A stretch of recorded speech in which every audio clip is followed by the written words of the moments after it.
हम एक दिन जाएंगे, ये अपशगुन नहीं है, ये तो वास्तविकता है, इसको अपशगुन क्यों कहा?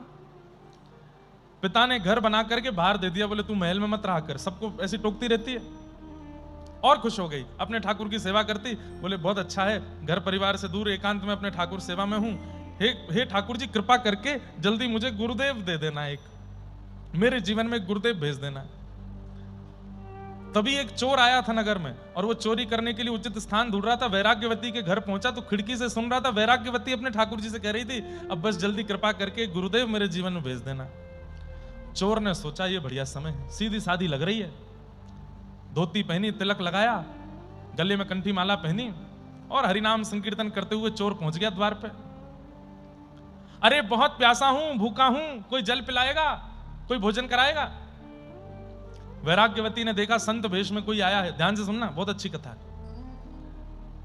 अरे महाराज जी घर में पधारिए ना भीतर, मैं आपको कुछ खिलाती हूँ पिलाती हूँ। अरे नहीं बेटी, प्यास तो बहुत लगी, भूख तो बहुत लगी, लेकिन मैं खा नहीं सकता। बोले क्यों? मेरा नियम है, मैं दीक्षा दिए हुए शिष्यों के हाथ से ही खाता हूं, उन्हीं के हाथ से ही पान करता हूं।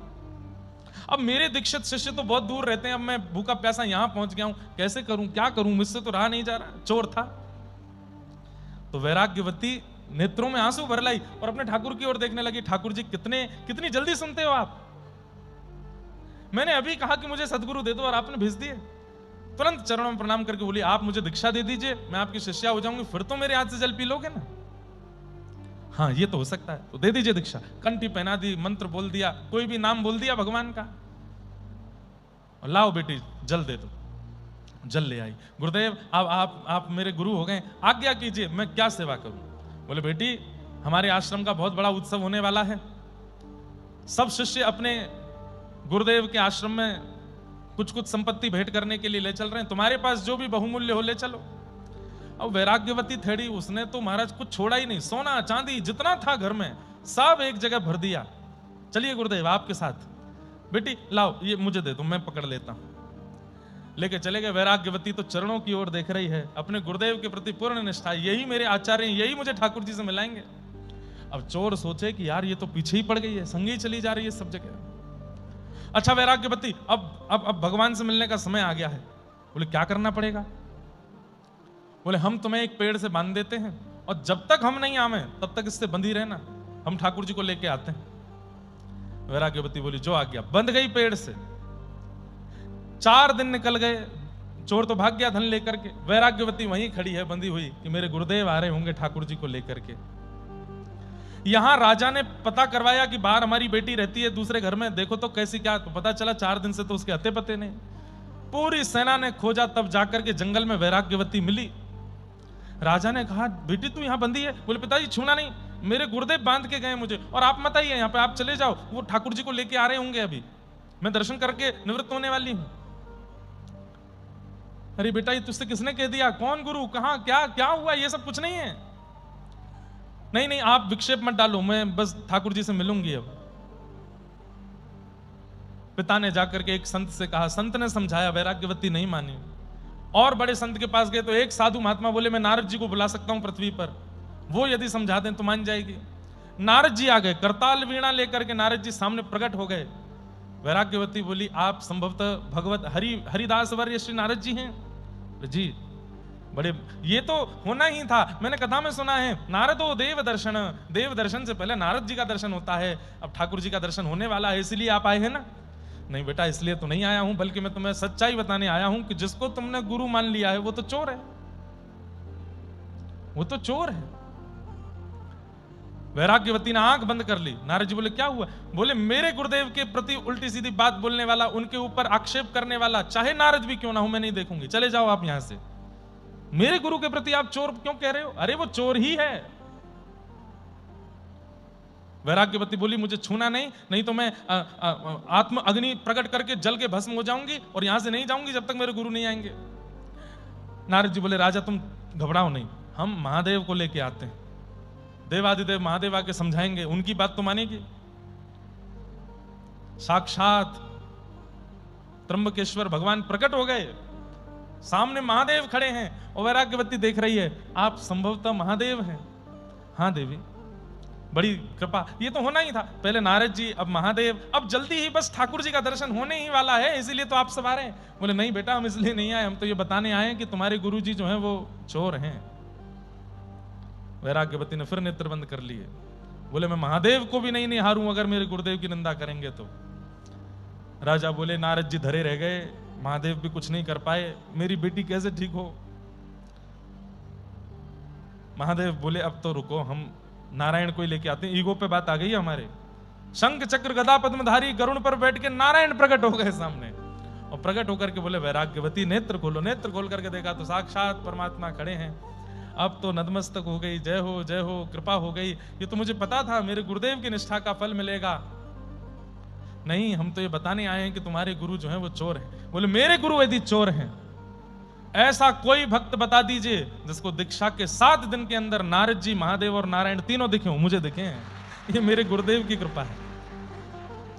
महादेव नारायण ठाकुर जी को देखें, ठाकुर जी नारद जी को देखें, सब संप्रदाय एक तरफ रह गई, सारे गुरु एक तरफ रह गए, चोर भगवान से मिला गया। बताओ, उसको खोज तो लाओ, कहां है। महादेव बोले मैं जाता हूं। ध्यान लगाया, श्रृंगी भृंगी से पूछा ढूंढो कहां है। पता चला पास के नगर में चोरी कर रहा था। महादेव पहुंच गए। आधी रात में एक घर में घुस रहा था, तुरंत महादेव त्रिशूल लेकर के, डमरू लेके सामने खड़े दिखे।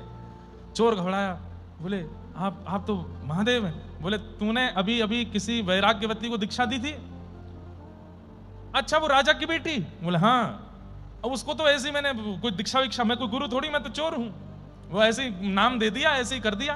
बोले तेरे ऐसे ही करने से उसमें इतना विश्वास जगा गुरु पदवी के प्रति, बंद ही पड़ी है 7 दिन से, चल वहां पर। जैसे ही चोर को लेकर के पहुंचे, ठाकुर जी खड़े हैं गरुण पर, नारद जी खड़े हैं, महादेव खड़े हैं, सब महाराज खड़े हैं वहां पर, और वैराग्यवती बंदी है। गुरुदेव के आते ही नेत्रों से झरझर आंसू गिरने लगे। मेरे गुरुदेव, आपकी बड़ी कृपा, आपकी बड़ी अनुकंपा, आपकी बड़ी लीला देखिए ना, सब खड़े हैं मेरे सामने, सबके दर्शन हो गए नाथ। अब बस मुझे कुछ नहीं चाहिए, भगवत दर्शन हो गया। अब तो आप बस अपना चरण मेरे सिर पर पधरा के मुझे मुक्त कर दीजिए। अब चोर भगवान को देखे, भगवान कहें पैर पधराने का मंत्र आता है तुमको? बोले हमें तो कुछ नहीं आता। ठाकुर जी भी हंसने लगे, और हंसते हुए क्या बोले, महादेव यहां गुरु का गुरुत्व नहीं है, पर शिष्य के शिष्यत्व में इतनी निष्ठा है, शिष्य के शिष्यत्व में इतनी पराकाष्ठा है कि सामान्य गुरु के होते हुए भी, अरे नाम के गुरु होते हुए भी उसको भगवत दर्शन हो गया, क्योंकि शिष्य के अंदर गुरु के प्रति विश्वास प्रगाढ़ है, शिष्यत्व विशेष है। और यदि गुरु ही श्रेष्ठ हो जाए तो फिर कहना ही क्या है। अश्रेष्ठ गुरु के जीवन में, वैसे अश्रेष्ठ शब्द गुरु के साथ कभी लगता ही नहीं है। गुरु यदि हैं तो वो श्रेष्ठ ही हैं। हर दिन गिना कीजिए दीक्षा के बाद कितने दिन हो गए शरणागति हुए, बस अब मिलेंगे, अब मिलेंगे, आज का दिन और देखते हैं, आज और देखते हैं, आज और देखते हैं, ऐसे करना पड़ेगा। और गुरु को परब्रह्म मानते हुए करते रहो, ये एक दिन प्रकट होंगे सामने, ठाकुर जी को आना पड़ेगा। गुरु शब्द में सामर्थ्य है भगवत दर्शन कराने की। आज सूरदास जी को हो गए, बिना नेत्र के हो गए, बिना नेत्र के हो गए। सूरदास जी महाराज बोले भगवान अब मुझे कहीं नहीं रहना, अब आप अपने साथ ही ले चलो। तो श्रीमद वल्लभाचार्य महाप्रभु सूरदास जी को पहली बार लेकर के गोकुल आए, और गोकुल में अपने सेवा के ठाकुर जी के दर्शन कराए। श्री नवनीत प्रियालाल जी आज भी विराजमान है नाथ द्वार में। एक हाथ में मक्खन है, और एक हाथ में जो ये नीचे हाथ है लड्डू गोपाल जी के, जो हाथ में यहां पे ये तो मक्खन है, और जो नीचे हाथ है इसमें भी कुछ रखा रहता है, वो क्या है? मिट्टी का पात्र होता है ना, उसको क्या बोलते हैं? कुल्हड़, हमारे यहाँ कुल्हड़ बोलते हैं, और जगह सकोरा बोलते हैं, और क्या बोलते हैं आपके यहाँ, क्या बोलते हैं मिट्टी के पात्र को जिसमें जल आदि पिया जाए? हैं? नहीं, सकोरा ही तो बोलते हैं। तो श्री ठाकुर जी का जो नीचे वाला हाथ है उसमें आधी छाछ भरा हुआ सकोरा है हाथ में, और ऊपर वाले हाथ में मक्खन है, वो नवनीत प्रियालाल जी। और ये भेद भी सूरदास जी ने बताया। जैसे ही सूरदास जी को लेकर के गए हैं और कहा सूरदास जी सामने हमारे सेवा के ठाकुर जी नवनीत प्रियालाल बैठे हैं, कैसी झांकी है जरा देख के बताओ। नेत्र नहीं है, मैंने कल बताया था नेत्रों की पुतली भी नहीं है, आकृति भी नहीं है सूरदास जी के, केवल श्वेत श्वेत, आंख खुलती है तो बस सफेदी दिखाई देती है। और सूरदास जी गा रहे हैं, आहा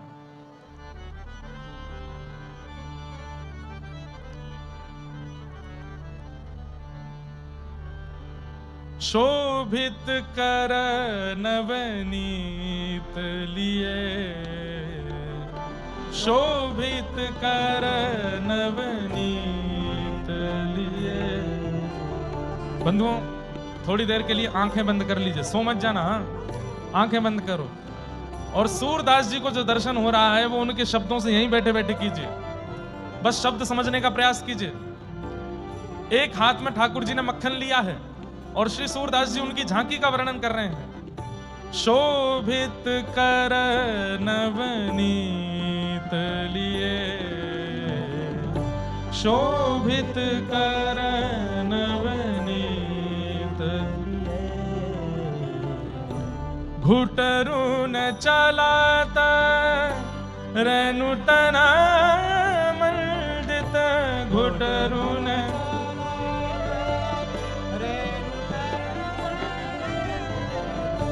घुटरून चलाता रेणुतन मंडित,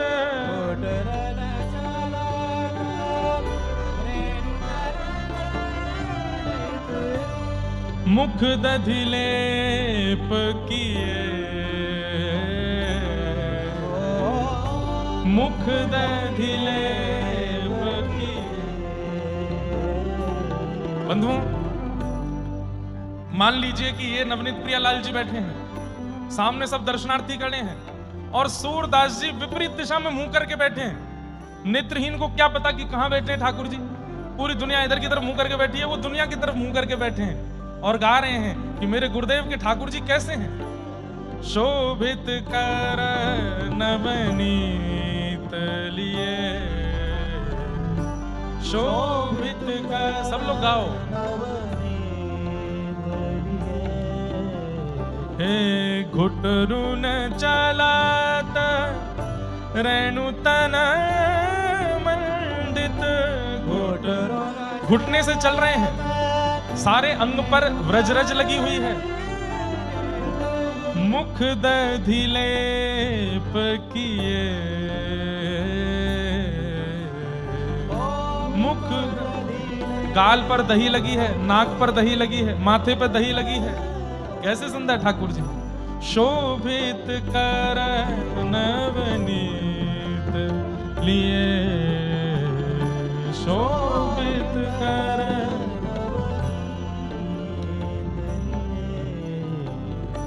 चारु कपोल लोल लोचन, चारु कपोल,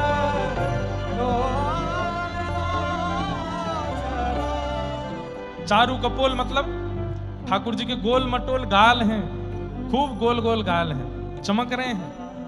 और लोल लोचन यानी कि गोल गोल आंखें हैं और कैसी हैं, कमल जैसी हैं। खूब बड़ी बड़ी आंखों से ठाकुर जी टुकुर टुकुर देख रहे हैं। चारु कपोल लोल लोचन, चारु कपोल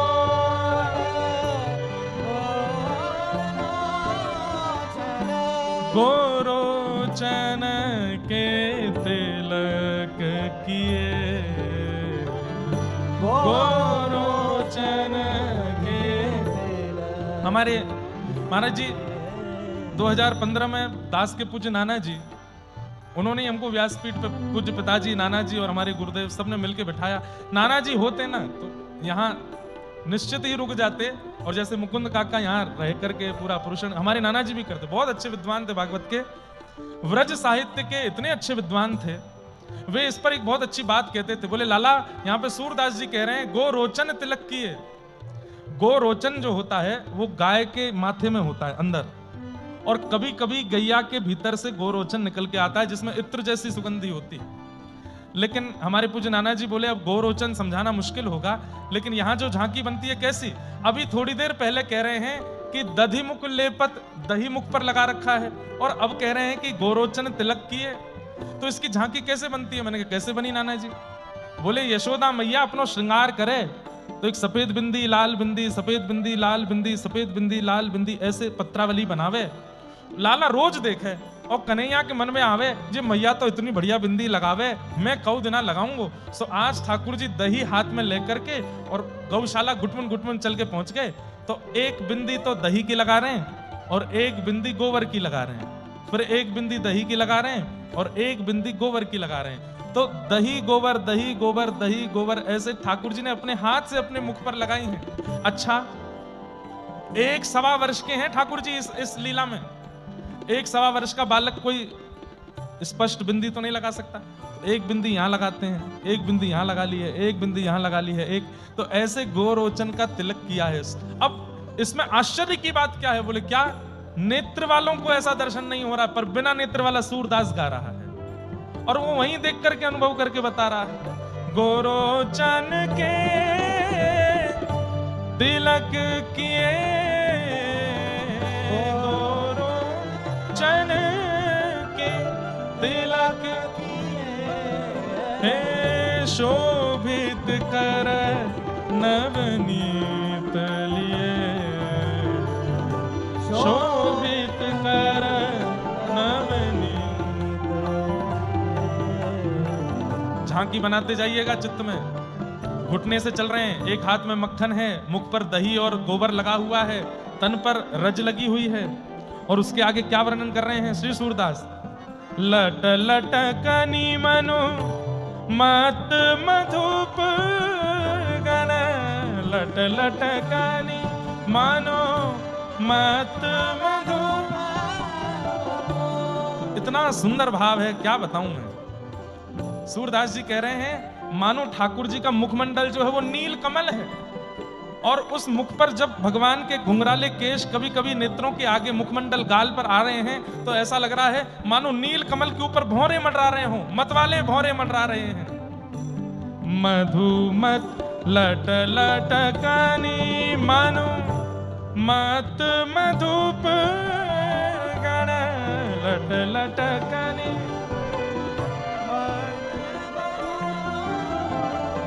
मादक मधु ही पिए, मादक मधु ही। बड़े बड़े केश हैं ठाकुर जी के, और बड़े केशों की अधिकतर बेणी चोटी पीछे बनाई जाती है, पर यशोदा मैया लाला की चोटी यहां बनाती हैं, सिर के ऊपर सारे बाल इकट्ठे करके यहां पे चोटी बनाती है। और जैसे ही ठाकुर जी मुख पर घी लगा के, दही लगा के, गोरोचन लगा के, हाथ में मक्खन लिए रज में लोटपोट होते हुए चल रहे हैं, तो केश तो अच्छे से बंधे ही हैं, पर वो अपने आप ही निकल रहे हैं, जानबूझ के निकल रहे हैं, और आकर के मानो ठाकुर जी के कपोलों का, ठाकुर जी के मुखमंडल का स्पर्श कर रहे हैं। लेकिन सूरदास जी कह रहे हैं भौरे मंडरा रहे हैं ऊपर, केश बार बार ऊपर आ रहे हैं, हट रहे हैं, आ रहे हैं, हट रहे हैं, लेकिन तभी क्या कह रहे हैं? मत मधुप गण मादक मधु ही पिए। कभी कभी वो केश लहराता हुआ जब गाल पर लगे हुए दही से जाके चिपक जाता है तो ऐसा लग रहा है कि मानो एक भौरा उनमें से मादक हो गया है, एक भौरा उनमें से मतवाला हो गया है और जाकर के उस पुष्प पर बैठ गया है। अब खींचने पर भी, अब निकालने पर भी छोड़ नहीं रहा है पुष्प को, मानो वो केश यहीं अटक गया है गाल के ऊपर।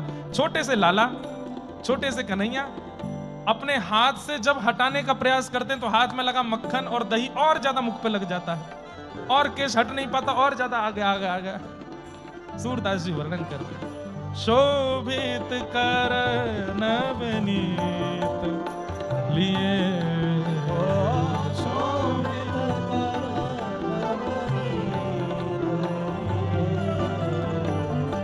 कठुला कंठ वज्र के रही नख, कठुला कंठ वज्र के नख, राजत रुचि रहिए, राजत रुचि रहिए।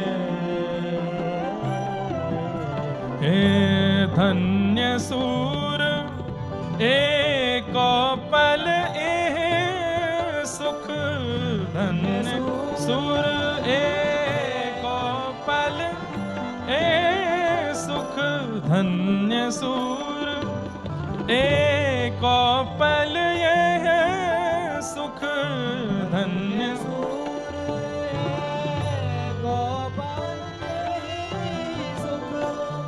सतकल्प क्यों जिए,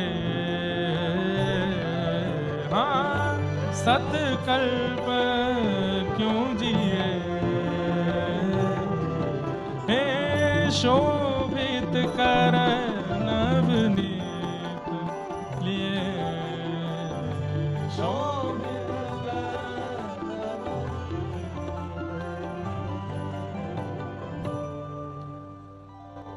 ऐसा वर्णन वल्लभाचार्य महाप्रभु कह पड़े कि अरे भैया इतने दिन से हम सेवा कर रहे, लेकिन ऐसा अनुभव, ऐसी झांकी, ऐसी भावना तो हमारे चित्त में नहीं बनी। अरे सूरदास, तैने पहली बार आते नवनीत प्रियालाल जी को देख करके इतनी झांकी का वर्णन कर दिया।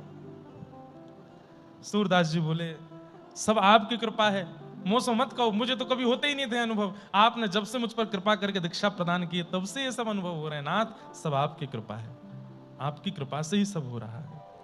सूरदास जी गोकुल आए, नवनीत प्रियालाल जी का सुंदर दर्शन किया और फिर श्रीमद महाप्रभु इनको गोवर्धन लेकर के गए और गोवर्धन में जब श्रीनाथ जी का दर्शन किया, एक भुजा ऊपर दूसरी भुजा कटी पर, जैसे ही श्रीनाथ जी के रूप का दर्शन किया, सूरदास जी तो भाव विह्वल हो गए और देखते रह गए बस उसी झांकी को।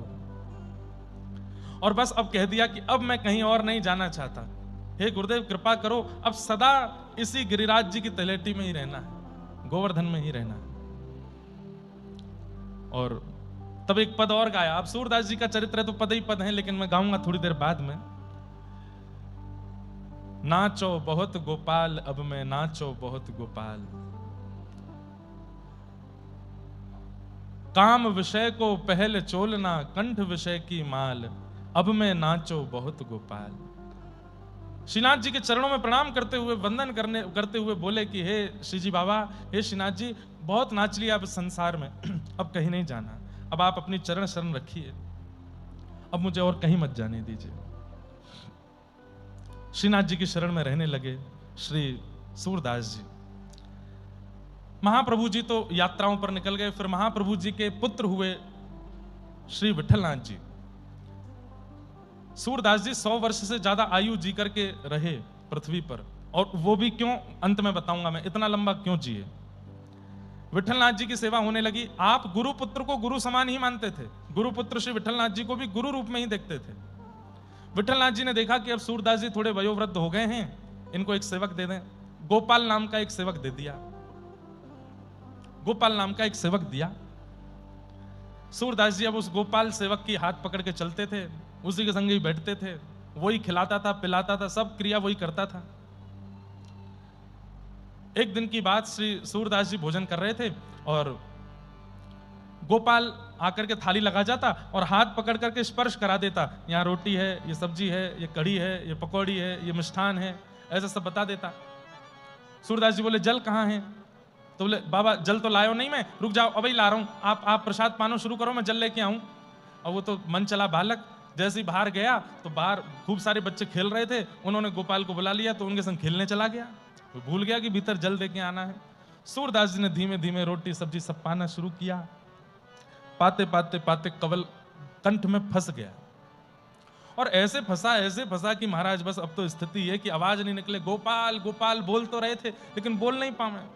अब तो खांस खांस के बुरा हाल, जल मिले नहीं। सूरदास जी बेचारे नेत्र हैं नहीं, कहां ढूंढने जावे अब जल। अरे गोपाल कहां है भैया, जल्दी जल दे जा भैया। बोल नहीं पाते हैं, फिर रुक जाता है गला, कंठ अवरुद्ध हो जाता है, श्वास रुक जाती है। उस गोपाल ने तो नहीं सुना, लेकिन गिरिराज जी के ऊपर बैठे हुए गोपाल जी ने सुन लिया। बोले मेरो सूरदास बेचारो कहीं पधार नहीं जाए। सो अपनी सोने की झारी लेकर के ठाकुर जी भागे और ठाकुर जी भाग करके गए और सूरदास जी जिस चौकी पे बैठे थे वहां जाकर के अपनी झारी रखी और अचक से सूरदास जी का हाथ उठा के झारी पकड़ा दी। अब ऐसी स्थिति में व्यक्ति ये नहीं देखता किसने हाथ पकड़ा, अब वो भी नेत्रहीन। जल मिला, तुरंत लेकर के उसको पीने लगे, उसका पान करने लगे, कंठ की जो स्थिति उसको ठीक करने लगे। ठाकुर जी चले गए। गोपाल आया, बड़ा डरा डरा सहमा सहमा सा जल का पात्र लेकर 2 घंटा बाद आया। यहाँ तो सूरदास जी प्रसाद आदि पा करके प्रेम से हाथ वाथ पहुंच करके बैठे थे, चिंतन कर रहे थे ठाकुर जी का। इतने में गोपाल आयो, बाबा मुझको क्षमा कर दियो, नहीं विलंब है गयो मुझको आवे में, आपने जलपान कियो कि नहीं, लो जल ले लो। सूरदास जी बोले, अरे का बोले लाला, अरे पी तो लियो जल, तेने पिवाए तो दियो मुकू। गोपाल बोलो, मैंने नहीं पिवाया बाबा, मैंने तो कोई जल दियो ही नहीं, मैं तो पात्र लेके अभी आयो। अरे पात्र मेरो गले में कवल फंस गयो, तेने हाय के हाथ मेरो पकड़ायो, तभी तो मैंने पियो। गोपाल ने पीछे मुड़ करके जब चौकी की ओर देखा तो सोने की झारी रखी है। सूरदास जी बोले, हाँ, अरे ये सोने की झारी यहां कहां से आई? अरे मैं सत्य बता रहा हूं, मैं तो बाहर खेलवे में लग गयो, मैं जल पिलावे नहीं आयो, कौन आयो? सूरदास जी के तो नेत्र सजल हो गए। अरे भक्त वत्सल दीन दयाल गोपाल प्रभु, अरे मैं गोपाल गोपाल कह के गलो पकड़ के बैठो या मारे, अरे मुंह तो पता चल गया सोने की झारी है। बोले हाँ, नेत्र सजल। बोल ला मुकुद है, जल्दी झारी लेकर के शीश से लगा में, फिर सुगंध ले में, वहां में से सुंदर पे सुगंध आ रही है। बोले अरे ये तो श्री जी बाबा की है, चल भैया लाठी लेके चलो ऊपर गिरिराज जी पे, गुसाई जी को दे के आ जाए वापस। झारी मांझ मूझ करके लेकर के गए, रोते जा रहे हैं रास्ते भर। कितने कृपालु हैं नाथ, कितनी कृपा करते हैं, कितना अनुग्रह करते हैं। ऊपर पहुंच गए, गुसाई जी जी जैसी झारी दिखाई, बोले अरे ये तो श्री जी बाबा की झारी है। सूरदास जी आपके पास कैसे है? झारी मतलब जल पीने का पात्र। आपने गिरधर लाल जी के पास भी झारी जी दर्शन किए होंगे, उसमें ऐसे एक स्रोत निकला रहता है जलपान का। आपके पास कैसे आई? तब पूरा वृत्तांत बताया तो गुसाई जी भी भावुक हो गए।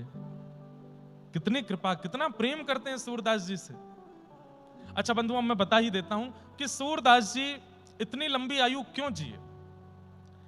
सूरदास जी ने ठाकुर जी से वरदान मांगा है। ठाकुर जी प्रकट नहीं हुए अभी तक उनके सामने, लेकिन उन्होंने एक ही वरदान मांगा है कि नाथ मैं भक्त हूं, आप मेरे स्वामी हैं, इसके लिए मुझे आपको कुछ भेंट देनी है। क्या भेंट देनी है? कम से कम 1.25 लाख पद लिख करके आपको भेंट देनी है। जब तक 1.25 लाख की संख्या पूरी ना हो जाए मेरे प्राण मत हरण करना। सूरदास जी नित्य पद रचना करते हैं, इसलिए ठाकुर जी हर स्थिति में उनकी रक्षा करते हैं ताकि उनकी जो मन की भाव है वो पूरे हों।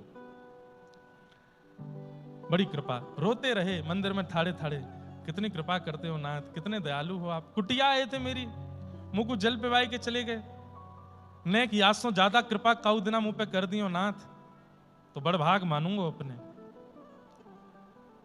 अब तो ठाकुर जी को इतने प्रिय लग गए सूरदास जी। सूरदास जी अपनी कुटिया में बैठ करके गाते हैं और ठाकुर जी नित्य सुनने के लिए जाते हैं। ऐसे जाते हैं कि सूरदास जी को पता ना चले। एक बार सूरदास जी बहुत सुंदर एक पद गा रहे थे। तेरो मुख नीको की मेरो राधे प्यारी। क्या भाव है।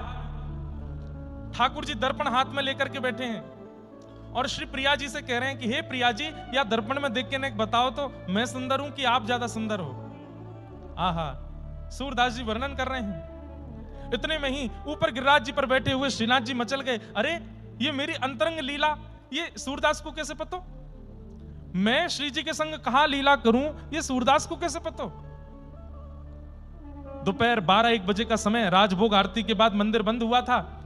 तुरंत श्रीनाथ जी खिड़की से निकल के जाने लगे। किशोरी जी प्रकट हो गई, कहां जा रहे हो? ठाकुर जी बोले कहीं नहीं, बस यहीं जा रहा हूं पास में। वो सांची बताओ कहां जा रहे हो? अरे एक अपने सखा के पास जा रहा हूं। अकेले जा रहे हो? और मैंने देखो तुम रोज दोपहर में चले जाओ 12-1 बजे। गुसाई जी से शिकायत करूंगी तुम्हारी, रोज चले जा मैं। अरे नहीं गुसाई जी तो कछु मत कही हो। एक शर्त पे। बोले कहा मोए भी लेके चलो। नहीं नहीं नहीं आप मत चलो। क्यों? अरे श्यामाजू आप बहुत निर्मल हृदय की हैं, आप बहुत दयावंत स्वभाव वाली हैं, बहुत जल्दी कृपा करुणा करने लगे। और इतनी जल्दी करुणा करनी नहीं है, इतनी जल्दी कृपा करनी नहीं है, मैं अपने आप देख लूंगा, आप यहीं रहो। तो ठीक है आप जाओ, मैं गुसाई जी से कह दूंगी कि आप तो कपाट बंद करके जामे, तुम्हारो लाड़ लो खिड़की में तो भाग जाए। ठाकुर जी कलिकाल में बंधुओं अपने अर्चक से डरते हैं। डरते हैं मतलब इसका सेंस यह है कि इतना प्रेम करते हैं कि उसके आज्ञा के बिना कुछ नहीं करते। हम अपनी सेवा के ठाकुर जी को बाहर ले जाना चाहें तो ही वो जाएंगे, उनकी इच्छा हो जाए तो नहीं जाएंगे। हम अपने सेवा के ठाकुर जी को आम पवाना चाहें तो मेरी इच्छा होगी तो ही ठाकुर जी पाएंगे, नहीं तो नहीं पाएंगे। मैं अपने ठाकुर जी को नीले वस्त्र, हरे वस्त्र, जो मैं चाहूं वही पहनेंगे, अपनी इच्छा से नहीं पहनेंगे। इसलिए कलिकाल में बंधुओं कम से कम ठाकुर जी जितना प्रेम आपको देते हैं उतना उनको दो। वो स्वेच्छा से कुछ नहीं करते, सब आपकी इच्छा से करेंगे। ऐसे ही आप भी उनकी इच्छा से रहना शुरू करो। एक और बहुत सुंदर पद याद आ गया है सूरदास जी का ही, जैसे राखो तैसे रहूं, जैसे राखो तैसे, गाइए। जैसे राखो तैसे रहूं, जैसे राखो तैसे। मैंने कल भी कहा था, सूरदास जी का पद गाओगे तो ठाकुर जी सामने आके बैठ जाएंगे। अष्ट सखाओं की वार्ता में अभी 7 सखा और हैं, पर सूरदास जी की वाणी की बात ही अलग है। इसलिए हमारी प्रार्थना, गाइए, सुन करके गाइए। जैसे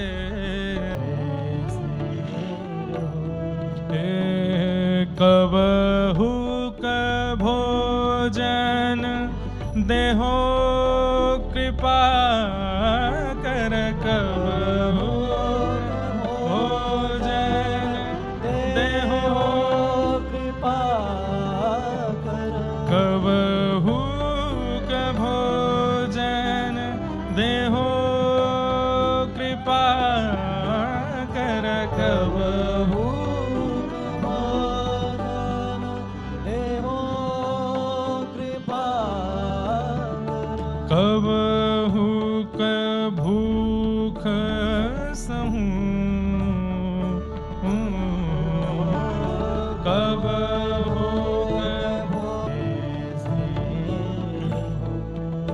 हे कमल नयन घनश्याम मनोहर, कमल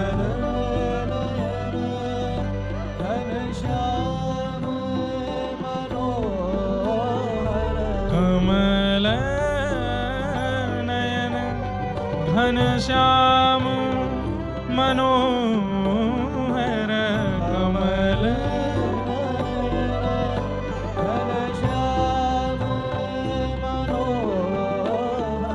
अनुचर भयो रहूं, हे अनुचर भयो रहूं, हे सूरदास प्रभु भक्त कृपा निधि, सूरदास प्रभु भक्त कृपा।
तो कलयुग में अर्चक जो हैं उसके अधीन रहते हैं ठाकुर जी। वो पीला पहनाएगा तो पहनेंगे, वो कढ़ी खिलाएगा तो खाएंगे, वो रसगुल्ला खिलाएगा तो खाएंगे, अपनी इच्छा से कुछ नहीं करते। श्रीनाथ जी कहने लगे, हे श्री जी, मैं खिड़की से लांग के कहीं जा रहा हूं, आप गुसाई जी को यह मत बताइए। मुंह को उनते डर लगे। श्री जी बोली, मुंह को संग लेके चलो। बोले एक शर्त पे। बोले क्या? आप बिल्कुल मौन जाओगी और मौन आओगी, कुछ नहीं बोलोगी रास्ते में। बोले कुछ नहीं बोलूंगी, चलो। और ठाकुर जी किशोरी जी को लेकर के सूरदास जी की कुटिया पहुंचे। चुपचाप बैठ करके सूरदास जी एक पद गा रहे थे और धीमे से खिड़की खोल करके धीमे से ठाकुर जी और श्री जी को लेके भीतर आए और एक कोने में आकर के बैठ गए। सूरदास जी गा रहे हैं, तेरो मुख नीको की मेरो श्यामा प्यारी, तेरो मुख नीको की मेरो श्यामा प्यारी, दर्पण हाथ लिए नंदन नंदन, दर्पण हाथ लिए नंदन, सांची कहो वृषभानु दुलारी, सांची कहो वृषभानु दुलारी। ठाकुर जी दर्पण लेकर के पूछ रहे हैं, हे प्रियाजू ने क्यों तो बताओ मैं सुंदर लग रहा हूं कि आप सुंदर लग रही हो। सूरदास जी गा रहे हैं और ठाकुर जी और श्री जी बैठ के सुन रहे हैं और दोनों के नेत्र सजल हो रहे हैं। क्यों? अरे ये लीला तो हमारे गोलोक धाम की है, अंतरंग लीला, ये सूरदास को कैसे पता? ठाकुर जी दर्पण दिखा रहे हैं और श्री जी मुंह बना करके कह रही हैं, हमसे कहो खुद ही क्यों ना देखो, हमसे कहो खुद ही क्यों ना देखो, हम गोरी तुम श्याम बिहारी, हम गोरी तुम श्याम बिहारी, मेरो मुख जैसे चंद उजियारो, मेरो मुख जैसे उजियारो। हमसे कह रहे हो कि देख के बताओ कौन ज्यादा सुंदर लग रहा है, ये कोई देख के बतावे वाली बात है? अरे शीशा में स्पष्ट है रहे हो है हम गोरी हैं और तुम सांवरे हो। अरे तो वो तो मुझको भी पता है कि मैं सांवरा हूं, नेक तो बताए तो कैसा लग रहा हूं। ज्यादा ही सुनने की इच्छा है रही है तो सुनो। बोले क्या? मेरो मुख जैसे चंद उजियारो, मेरो मुख जैसे चंद उजियारो, और तुमरो मुख जैसे रैन अंधियारी, तुमरो मुख जैसे रैन अंधियारी। मैं तो ऐसी लग रही हूं जैसे पूर्णिमा को चंद्रमा और तुम ऐसे लग रहे हो अमावस्या की घनघोर रात्रि। जैसे ही अब भाई किसी सांवले व्यक्ति को काले व्यक्ति को काला कह दो ठीक है, सांवला कह दो यहां तक भी ठीक है, अब सीधे कह दो ए अमावस्या यहां पे आ, कितना बुरा लगे। ए अमावस्या इतकुआ कहां डोल रहा, उसको कितना बुरा लगेगा।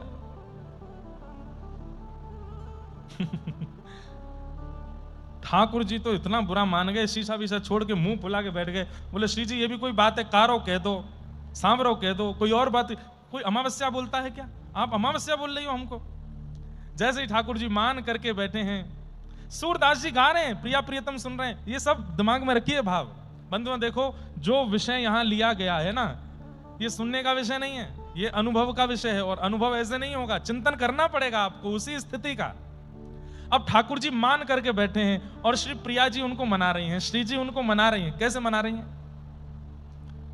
अरे आप तो रूठ के बैठ गए, रहने दो मोते बात मत करो, चली जाओ और जाओ। इतने सारे गोरे गोप हैं, गोरे गोरे सबरे ग्वाला हैं, उनमें तो कोई पसंद कर लो। मैं तो कार हूं, ऐसे बैठूंगा किनारे पे ही, और या कारी जमुना के पास ही मैं हूं कारो जो कारी, हम दोनों यहीं बैठे रहेंगे, आप जाओ यहां से। अब श्री जी मना रही हैं, क्या कह रही हैं? अरे नेक मेरी बात तो सुनो। बोले कहा बात है? तेरो नयन में मोटो मोटो कजरा, तेरो नयन में मोटो मोटो कजरा। अरे देखो तो कैसो यशोदा मैया ने मोटो मोटो काजल लगाए के भेजो है। ठाकुर जी बोले लो अब ही जगन्नाथ बन जाऊंगा, मीड़ करके पूरा काजल फैला लियो। वैसे ऐसा हुआ तो नहीं था, लेकिन जब ठाकुर जी ने आंख मीड़ी ऐसे कर लिए तो श्री जी गा गई होंगी, जगन्नाथ जगन्नाथ चकानैन चकानैन नीला चलवारे, तू न संभाले तो हमें कौन संभाले। ओ कौन संभाले तो हमें कौन संभाले। हे जगन्नाथ जगन्नाथ चकानैन चकानैन जगन्नाथ जगन्नाथ चकानैन चकानैन नीला चलवारे, तू न संभाले तो हमें कौन संभाले। ओ कौन संभाले तो हमें कौन संभाले। बस पद चल रहा है, वहीं चलो। ये तो मैंने ऐसे ही जोड़ दिया अपनी तरफ से। ठाकुर जी बोले मोटो मोटो काजल लो, फैला लियो मैंने, और कारो है गो में, अब बताओ। अरे श्याम सुंदर, आप इतना ज्यादा मान कर रहे हो, मैं तो एक बात बता रही हूँ, सुनो तो। तुमरो नयन में मोटो मोटो कजरा, तेरो नयन में मोटो मोटो कजरा, हमरे नयन में तुम बनवारी, हमरे नयन में तुम बनवारी। हे श्याम सुंदर, ने एक मेरी आंखन में देख के बताइयो काजल लगायो मैंने? ठाकुर जी बोले नहीं, आपने तो नहीं लगाया। बोले लगाए हो है, पर आपको दिख नहीं रहे हो। बोले कौन सा काजल लगाए हो है? बोले मेरे नेत्रन के काजल तो आप ही हो, जो नेत्रन में सदा बसे, वही को तो काजल के हैं, मेरे नेत्रन में तो आप बैठे हो, मुंह को काजल की कहा आवश्यकता। ठाकुर जी पहले तो हंसे, अच्छा मैं सदा आपके नेत्रन में रहूं? फिर थोड़ी देर अच्छा काजल के रूप में फिरते कारो बोलती हो मुंह को? श्री जी बोली नहीं नहीं नहीं, ऐसी बात नहीं, आप इतना बुरा नहीं मानो। तुम तो नख पे गिरिवर धारो, नख पे गिरिवर धारो। आपने नख पे गिरिराज जी धारण किए, पर आपसे ज्यादा बलशाली मैं हूं। क्यों?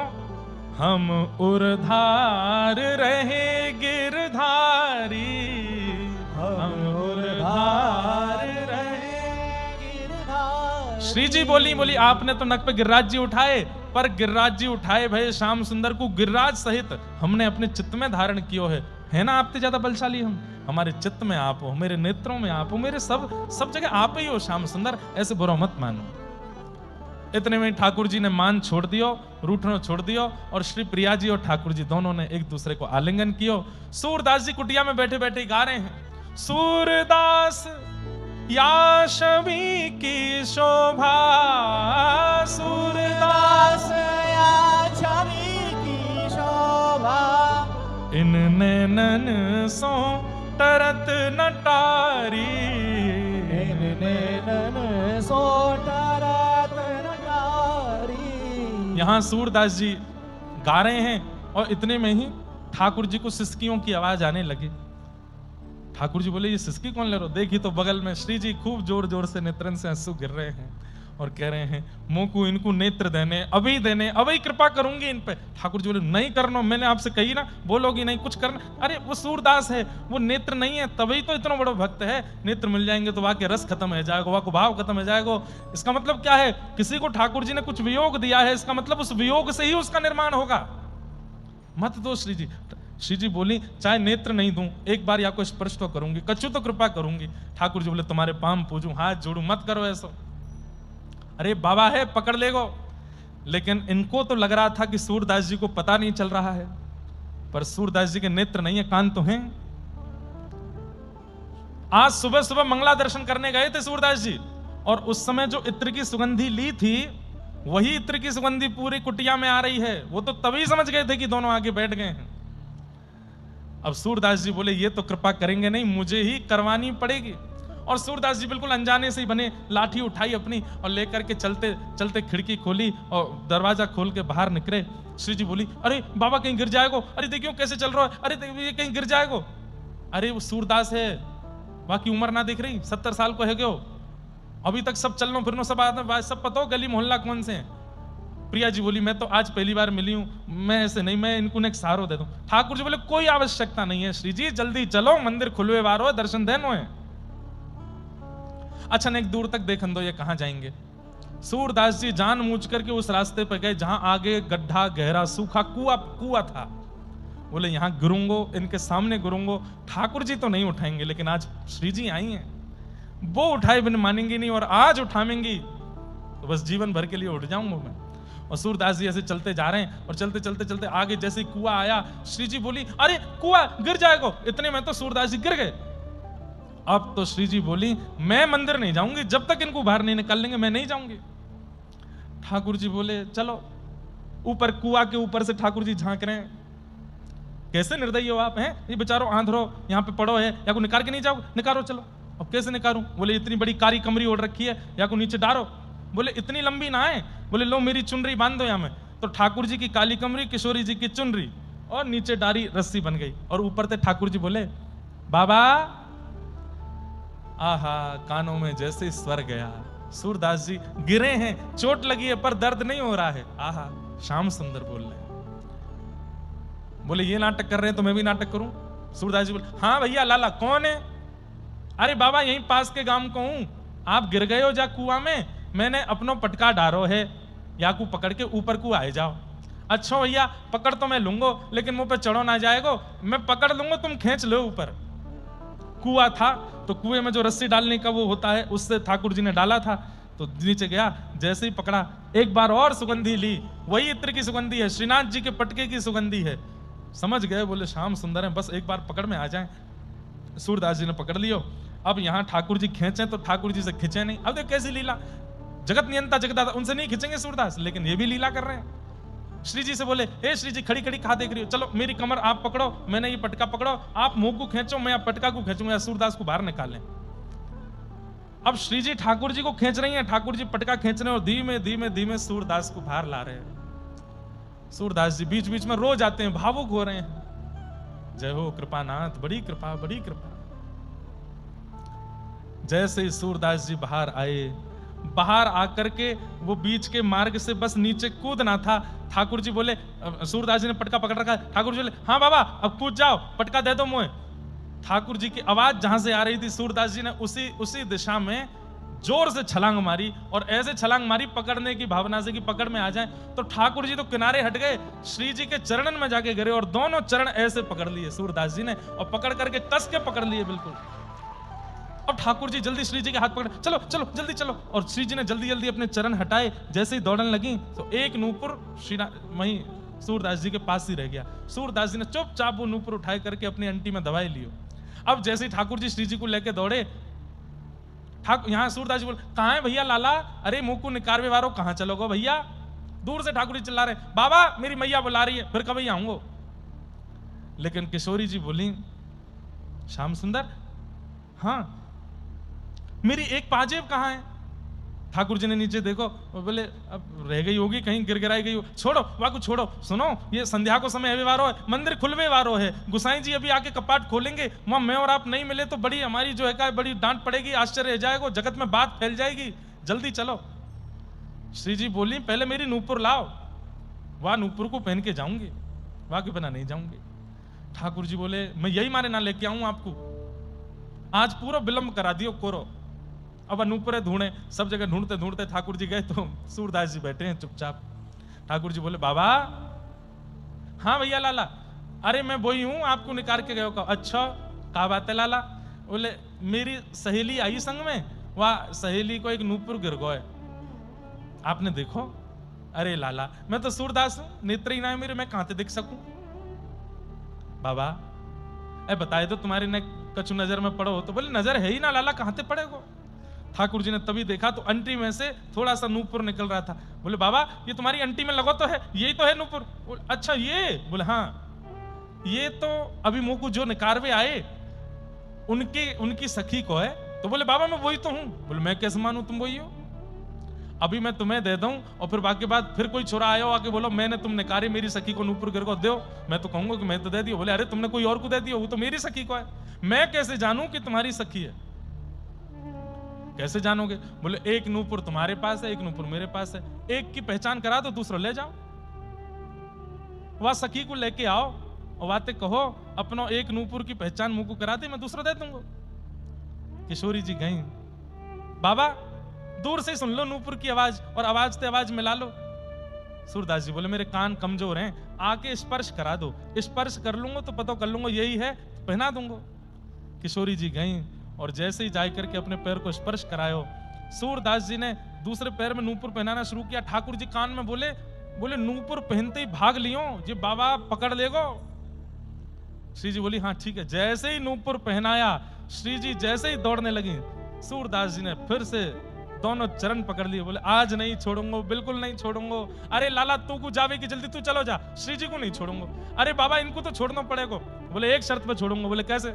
मुंह को दर्शन दो दोनों, आज मुंह को प्रत्यक्ष दर्शन दो तो ही जान दूंगा, नहीं तो नहीं जान दूंगा।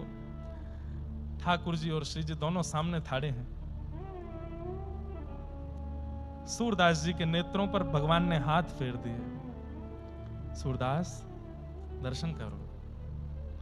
और जैसे ही सूरदास जी ने आज इतने वर्षों के पश्चात पहली बार नेत्र खोले, और पहली बार नेत्र खोलते ही श्याम वर्ण श्री मुरली मनोहर, गौर वर्ण श्री राधिका रानी दोनों युगल सरकार सामने खड़े हैं, और प्रेम पुलकित नेत्रों से श्री सूरदास जी उनका मधुर दर्शन कर रहे हैं। बोलो भक्त वत्सल भगवान की।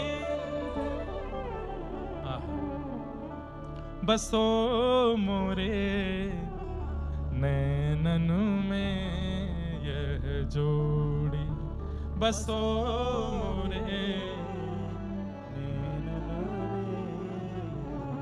नव दुल्हे ब्रजराज सांवरो, नव दुल्हे ब्रजराज सांवरो, दुल्हन राधा गोरी,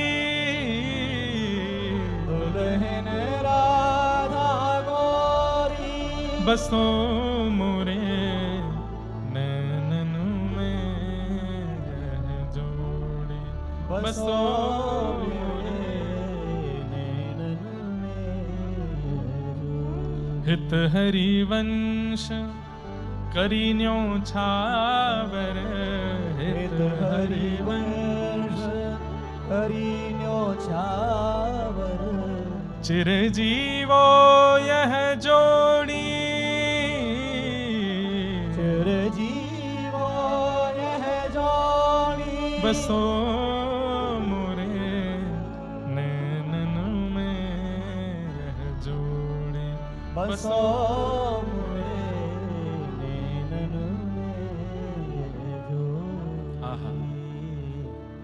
प्रेम से दोनों का दर्शन किया, खूब उमड़ घुमड़ के दर्शन किए, खूब रोए चरणों से लिपट लिपट के, और अंत में खूब नैन भर के निहार के नेत्र बंद कर लिए, और ठाकुर जी से कहा अब मुझे पुनः नेत्रहीन कर दो, फिर से अंधा कर दीजिए। अरे सूरदास कहा मांग रहे है? बोले यही चाहिए, अब आपको देख लिया, अब और किसी को नहीं देखना है, अब आप तो दिख करके चले जाओगे, अब मैं दुनिया देखता रहूंगा, इसमें मेरी रुचि नहीं है, आप दिख गए बस, अब और कुछ नहीं दिखना है, बस पुनः अंधा कर दो।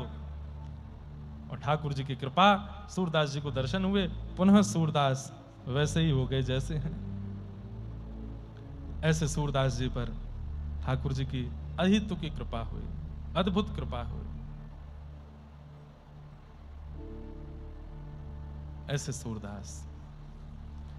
लेकिन ये कृपा बंधुओं, अभी तक भी मैं ये बात कहता रहूंगा कि ये कृपा गुरुदेव की है। सूरदास जी के ऊपर उनके गुरु की कृपा चल रही है, जिसके कारण उनके जीवन में ये सब घटनाएं हो रही हैं, ये सब अनुभव उनको हो रहे हैं। इस प्रकार श्री प्रिया प्रियतम ने उनको वहां से दर्शन करके प्रस्थान किया।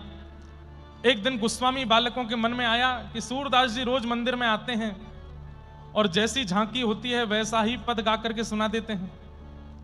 आपस में गोस्वामी बालकों ने कहा, हमको तो लगता है सूरदास पहले ही पता कर लेता है, रात्रि में ये किसी अंदर के मंदिर के भीतरिया से पूछ लेता है कल कौन सी पोशाक होगी, कौन सा श्रृंगार होगा। हमें विश्वास नहीं हो सकता कि सूरदास बिना नेत्रों के ठाकुर जी की झांकी का वर्णन कैसे गा देता है। तब गोस्वामी बालकों ने आपस में कहा, आज ऐसा श्रृंगार करो, ऐसा श्रृंगार करो, ऐसा अलग सा श्रृंगार करो कि सूरदास बता ही नहीं पाए कि आज कौन सी पोशाक पहनी है। विठलनाथ जी के पुत्र थे, उन्होंने ठाकुर जी को ऐसा अद्भुत श्रृंगार किया। कैसा श्रृंगार किया? आज ठाकुर जी को कुछ पहनाया ही नहीं, केवल एक मोती की माला गले में पहना दी और कुछ नहीं पहनाया, बिल्कुल निर्वस्त्र ठाकुर जी खड़े हैं। और सूरदास जी का आगमन हुआ। सूरदास जी से कहा, सूरदास जी आज की झांकी का वर्णन करो, आज ठाकुर जी कैसे लग रहे हैं। सूरदास जी पहले तो खूब हंसे और हंस करके बोले आज तो बहुत ही ज्यादा सुंदर लग रहे हैं। बोले कैसे लग रहे हैं, गा के बताओ। बोले आज तो बहुत ही ज्यादा अच्छे लग रहे हैं, क्या बताऊं। बोले गा के बताओ। सूरदास जी तुरंत अपना करताल हाथ में लेते हैं और हाथ में लेकर के गाने लगते हैं। बड़ा प्रसिद्ध पद है, सब जानते हैं, पर सूरदास जी की वाणी में सब लोग गाइए। आहा, कैसे लग रहे हैं ठाकुर जी। देखे नंगम नंगा आज हरि, देखे नंगम नंगा आज हरि देखे नंगम नंगा, आज हरि देखे आज हरि देखे नंगम नंगा, आज हरि देखे आज हरि देखे नंगम नंगा, आज हरि देखे जल सुत भूषण अंग विराजे, जल सुत भूषण अंग विराजे, जल सुत भूषण अंग विराजत, जल सुत भूषण अंग विराजत, बसनहीन छवि उठत तरंगा, बसनहीन छवि उठत तरंगा। सूरदास जी क्या कह रहे हैं? जल सुत भूषण अंग विराजे। जलसुत किसको कहते हैं? जलसुत कहते हैं कमल को, और जलसुत कहते हैं मोती को। जलसुत, सुत यानी कि बेटा, जल से जिसका जन्म हो, कौन है वो? मोती। मोतियों की माला गले में पहनी। अब देखो ये सूरदास जी का कवित्व है। मोतिन माल गले उर साजे, ऐसा भी गाया जाता है, लेकिन मूल पद में सूरदास जी क्या कह रहे हैं? जलसुत भूषण अंग विराजे, जलसुत भूषण अंग विराजे।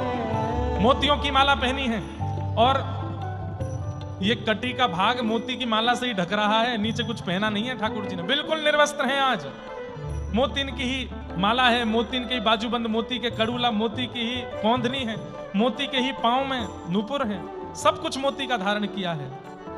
बसनहीन छवि उठत तरंगा, बसनहीन छवि उठत तरंगा। आज हरि देखे नंगम नंगा, आज हरि देखे ओ अंग अंग प्रति अमित माधुरी, अंग अंग प्रति निरख लजित रवि कोटि अनंगा,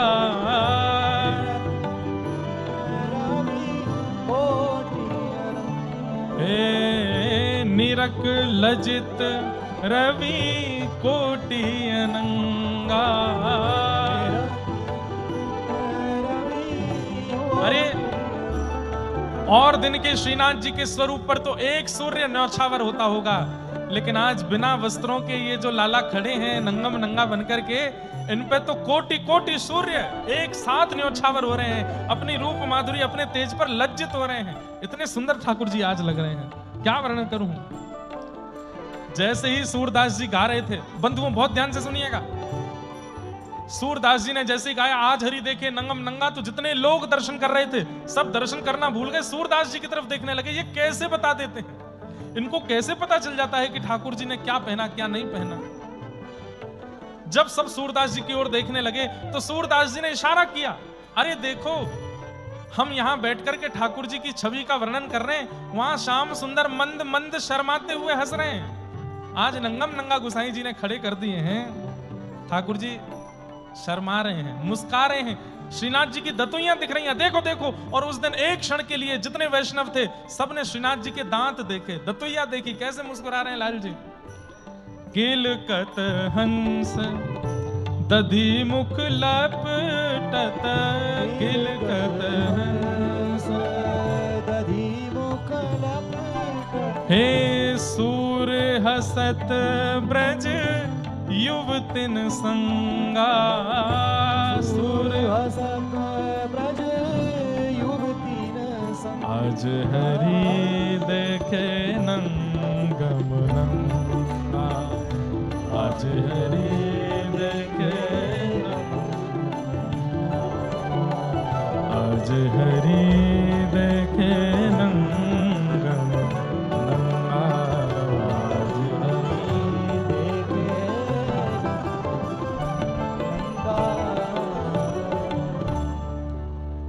सब गोस्वामियों ने और जितने भी वैष्णव थे सबने सूरदास जी की जय जयकार करी। भैया सूरदास आप सामान्य नहीं हैं, आप तो ठाकुर जी के ही चुने। सूरदास जी सबके आगे हाथ जोड़ते, मेरे गुरुदेव की कृपा।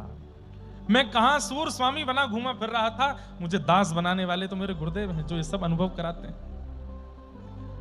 ठाकुर जी के मधुर दर्शन किए। सूरदास जी की ख्याति इतनी ज्यादा होने लगी कि दिल्ली के बादशाह अकबर तक ख्याति पहुंच गई। और ख्याति कैसे पहुंची? यही पद और यही वार्ता तानसेन ने एक दिन अकबर को सुनाई कि एक बार ठाकुर जी निर्वस्त्र हमारे मंदिर में खड़े थे और सूरदास जी ने जाके ये पद गा दिया। तानसेन रिजवार तो था। अकबर ने तुरंत कहा ये पद किसका है? ये लास्ट में तुमने सूर कहा, कौन है सूर? तो बोले सूरदास जी हैं हमारे ब्रज में। बोले उनको लेके आओ, हमारे दरबार में गाना गाएंगे। बोले वो दरबार का गाना नहीं गाते हैं। फिर भी उनको बुलवाओ। बहुत बुलाया, सूरदास जी पहले तो गए नहीं। एक दिन अकबर और तानसेन ही सूरदास जी के पास आ गए और कहा कुछ सुनाइए। बोले बैठ जाओ। मन रे माधव सो कर प्रीत, ये पद सुनाया। हे मन तू माधव से प्रीति कर, ये पद सुनाया। एक पद सुनने के बाद अकबर के नेत्र बंद रह गए। थोड़ी देर बाद बोला एक और सुना दीजिए। मन में ना ही रहो अब ठौर, एक और पद सुनाया। अकबर तो इतना प्रसन्न हो गया, बोले कि महाराज आप इतना अच्छा गाते हैं, मैं क्या दे दूं आपको? बोले बस यही दे दो कि बस दोबारा हमारे सामने मत आना, ये दे दो। हम जिनको रिझाने के लिए गाते हैं बस वही हमसे प्रसन्न रहें और कुछ नहीं चाहिए। लेकिन एक घटना घटी बंधुओं, बहुत ध्यान से सुनिएगा। अकबर की एक पत्नी थी, उसका नाम था जोधाबाई, नाम सब जानते हैं। जोधाबाई नित्य यमुना जी जाया करती थी दीपदान करने के लिए दिल्ली में। कृष्ण भक्त थी जोधा। एक दिन जोधाबाई जब यमुना प्रणाम करने के लिए गए तो यमुना जी के तट पर कपड़े में लिपटी हुई एक छोटी सी बालिका जोधाबाई को मिली। और उसका रूप देख करके उसका इतना सुंदर भाव देख करके उस छोटी सी बालिका को जोधाबाई ले आई और ला करके अपने यहां रखा। 12-13 वर्षों तक अकबर को पता नहीं चलने दिया कि वो किसी बालिका का लालन पालन कर रही है। क्यों? मुगल शासक है, स्त्री और कन्या ये सब सुरक्षित नहीं रहती थी मुगलों के समय पर। जोधाबाई जानती है कि अगर पता चल गया कि मेरे पास ये छोटी सी पुत्री है, ये धीरे धीरे बड़ी होगी, राजा इससे भी निकाह कर लेगा, ये बादशाह ऐसा है, पर मैं इसको ऐसा नहीं होने दूंगी, इसको प्रेम से रखूंगी अपने पास। और जोधाबाई उसको अपने साथ रखती थी, ठाकुर जी की भक्ति करती, ठाकुर जी का भजन करती और ठाकुर जी का श्रृंगार करती, तो वो बालिका संग में रहती। और जब जब अकबर आता था तब तब पहले योजना बना के उसको कहीं भेज दे। वो इतना व्यस्त रहता था, उसकी अनेक पत्नियां थी, तो जोधाबाई को ज्यादा दिक्कत हुई नहीं। एक दिन जोधाबाई बड़ी उदास बैठी थी, तो इनकी पुत्री ने पूछा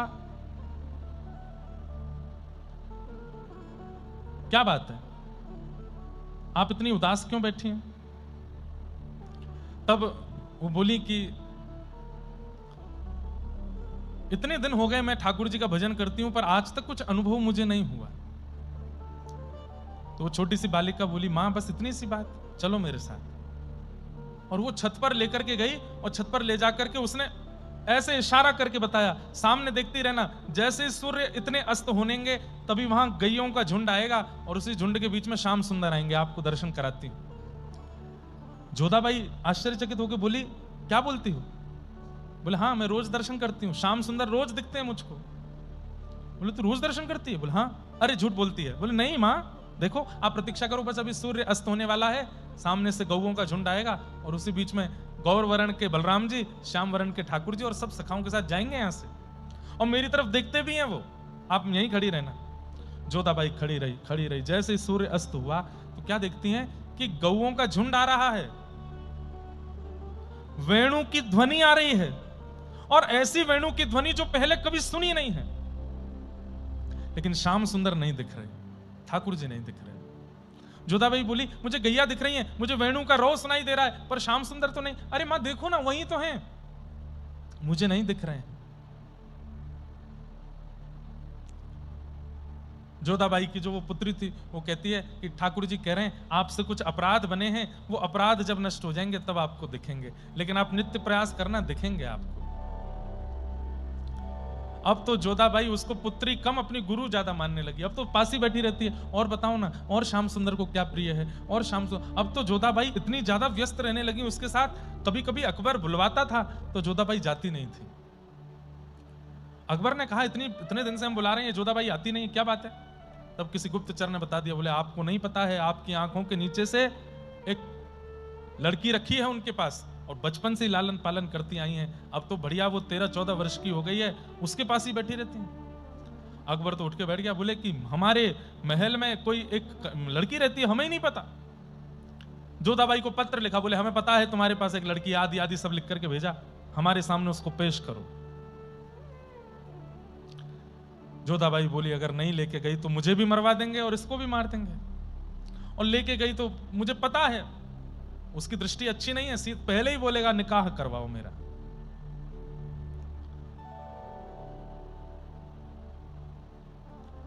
अंत में जोधाबाई पर और कोई रास्ता नहीं था तो लेके गई उस पुत्री को। जैसे ही अकबर के सामने पहुंचे, अकबर ने जैसे ही रूप देखा, देखते ही मन में इच्छा प्रकट हो गई, मेरा इनसे विवाह कराओ, और कह दिया मेरे निकाह की तैयारी करो, इससे निकाह करूंगा मैं। जोधाबाई इतनी सुंदर आपने हमसे छुपा के रखी, आदि आदि सब बातें कहने लगा। जोधाबाई बोली आपकी पुत्री नहीं, आपकी पौत्री की उम्र की है। बोले हम बादशाह हिंदुस्तान है, हमारे लिए कोई छोटा बड़ा नहीं, इससे विवाह करेंगे। जैसे ये प्रस्ताव दिया, तुरंत बादशाह को अपने हाथ की उंगली से लेकर के पैर के नखून तक, सिर तक, सब जगह ऐसी अनुभूति होने लगी मानो जैसे किसी ने अग्नि लगा दी हो। जैसे अग्नि पर जलने पर जलन होती है, ऐसे पूरे शरीर में जलन होने लगी। बड़े बड़े वैद्य आ गए, बड़े बड़े ज्योतिषी मनीषी आ गए, बड़े बड़े झाड़ फूंक करने वाले आ गए, लेकिन बादशाह को कोई ठीक नहीं कर पाया। तभी एक हिंदू महात्मा गए, उन्होंने बादशाह की स्थिति देखी, लाल पड़ गया है पूरा, और दाने दाने प्रकट हो गए, और बस करहा रहा है, रो रहा है कि मेरे को पूरे शरीर में जलन हो रही है। बोले महाराज इस वक्त सबसे ज्यादा चर्चा जिनकी चल रही है भारत में वो है सूरदास जी, आप उनको बुलाओ। अकबर बोला मैं मिल चुका हूं सूरदास जी से, मैं और बीरबल गए थे। बीरबल कैसे भी करके तुम बुलाओ सूरदास जी को। सूरदास जी को जाकर के कहा कि ऐसे ऐसे परिस्थिति बनी, आप एक बार चल दीजिए। सूरदास जी बोले ठीक है आता हूं। सूरदास जी गए, और जैसे ही जाकर के देखा अकबर को, देखते ही बोले वैष्णव अपराध, किसी वैष्णव का अपराध हुआ है, कब से हो रहा है ये बताओ। अकबर ने कहा मुझे याद नहीं। बोले थोड़ा ध्यान करके बताओ नहीं तो मर जाओगे थोड़ी देर में। अकबर ने स्पष्ट बता दिया, बोले ऐसे ऐसे जोधाबाई के पास एक कन्या है और उसको देख करके मेरी निकाह की इच्छा हो गई, तब से हो रहा है। बोले उनको बुलवाओ। जोधाबाई फिर से उस कन्या को लेकर के आई। जैसे ही वो कन्या सामने आई, सूरदास जी के आंखों से आंसू पर आंसू, आंसू पर आंसू। कौन है वो? पूर्व जन्म में सूरदास जी उद्धव थे, और कथा बड़ी प्रसिद्ध है, कल भी मैंने थोड़ी सी संकेत में कही थी कि ये निकुंज में प्रवेश करना चाह रहे थे। तब ललिता विशाखा ने इनको रोका था कि ये प्रिया प्रियतम का निकुंज है, उद्धव यहां मत जाओ। तो उद्धव बोले मैं सखा हूं भगवान का, मैं कहीं भी जा सकता हूं। बोले कहीं भी जा सकते हो पर निकुंज में नहीं जा सकते। नहीं माने, उद्धव जबरदस्ती प्रवेश करने लगे। तब ललिता जी ने श्राप दे दिया तुम नेत्रहीन हो जाओ। उद्धव जी नेत्रहीन हो गए। तभी उद्धव जी ने श्राप दे दिया तुम भी एक मिलेच्छ के घर में जाओगी और वहीं पलोगी बढ़ोगी। सूरदास जी पहचान गए, अरे ये तो ललिता जी हैं, ये साक्षात कृष्ण की, साक्षात किशोरी जी की सखी सहचरी हैं ललिता जी। और सूरदास जी की और ललिता जी की एक मीठी बात वार्ता हुई।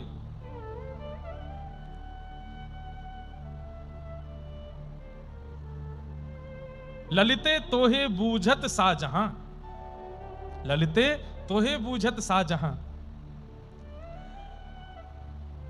अरे ललिते, ये राजा तेरे बारे में पूछ रहा था। ललिता जी सूरदास जी को देख करके उनके भी नेत्र सजल हैं। वो क्या कह रही हैं? तद श्याम सुंदर तुम आए कहां, अरे श्याम सुंदर को अकेला छोड़ के यहां कहां तुम मिलेच्छों के दरबार में आए हो? सूरदास जी बोले, ये दुनिया अजब तमाशा, ये दुनिया बड़ी अजीब है। मैं तो नहीं आ रहा था, पर मुझे पता चला इससे वैष्णव अपराध हुआ, इसलिए चला आया। ये दुनिया अजब तमाशा। लेकिन तभी वो ललिता रूप में जो बालिका है वो कहती है सूरदास जी से, पर मोहे श्याम मिलन की आशा। पर अब मैं अपने जीवन में और कुछ नहीं चाहती, ठाकुर जी से मिलना चाहती हूं। और तुरंत वो बोलती है, अब हरि पर जाऊं, अब मैं ठाकुर जी के पास जा रही हूं। और सूरदास जी मुस्कुरा करके बोलते हैं, कछु दिन में मैं भी आऊं, तुम जाओ, कुछ दिन में मैं भी आ रहा हूं। और इतना कहते ही वो जो बालिका थी उसके देह से एक अग्नि प्रकट हुई और जल करके पूरा शरीर देह वहीं राख बन गया। सूरदास जी ने उसको अपने शीश से लगाया, नतमस्तक होकर के प्रणाम किया। बोलो श्री ललिते महारानी की। सामने बैठा अकबर पूछ रहा है, ये सब क्या था, ये सब क्या हो रहा था? बोले बहुत लंबी कथा, तुम नहीं समझोगे। बहुत बड़ा वैष्णव अपराध किया है तुमने, भगवत भक्त के प्रति ऐसी भावना रखी है, इसलिए तुम्हारा देह अब ये पीड़ा दूर नहीं होगी। ऐसा मत कीजिए नाथ, मैं मर जाऊंगा। बोले मरोगे नहीं, कहीं कहीं अंग से ठीक हुआ करेगी, कहीं कहीं फिर होने लगा करेगी, ये पीड़ा तो रहेगी। क्योंकि वैष्णवों को भी कृष्ण और वृंदावन की भक्ति प्रदान करने वाली ललिता जी के प्रति तूने दुर्भावना रखी। अकबर बोला, मुझे थोड़ी पता था कि वो कौन है। बोले कोई भी हो, किसी के भी प्रति दुर्भाव क्यों रखते हो? सूरदास जी ने मीठी डांट लगाई और वहां से चले गए। तब से अकबर का नियम बन गया, सूरदास जी का पद तानसेन से सुनता था, तो जब जब तानसेन सूरदास जी का पद गाते थे तब तब अकबर को शांति रहती थी और पद विश्राम होते ही फिर से उसको जलन होनी शुरू हो जाती थी और 24 घंटे सूरदास जी का ही पद सुनता रहता था।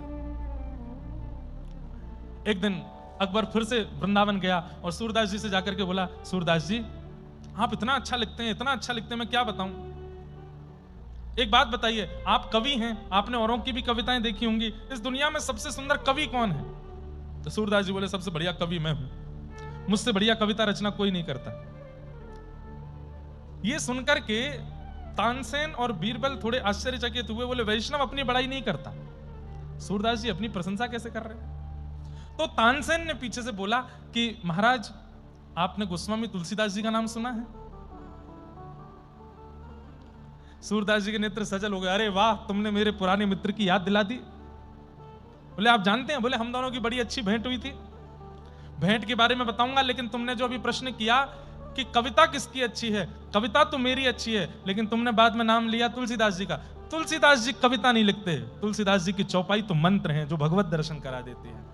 कवि मैं अच्छा हूं, पर तुलसीदास जी कवित्र नहीं है, वो कवि नहीं है, वो तो ठाकुर जी को प्रकट कर देते हैं शब्दों में। और फिर सूरदास जी ने तुलसीदास जी से अपने मिलन की कथा बताई। कैसे? तुलसीदास जी वृंदावन आए थे, गोस्वामी तुलसीदास, और उन्होंने सूरदास जी की बड़ी प्रशंसा सुनी थी। सब जगह दर्शन करते हुए सीधे सूरदास जी की कुटिया में पहुंचे। सूरदास जी बोले, कौन आए भैया? अरे हम हैं तुलसीदास।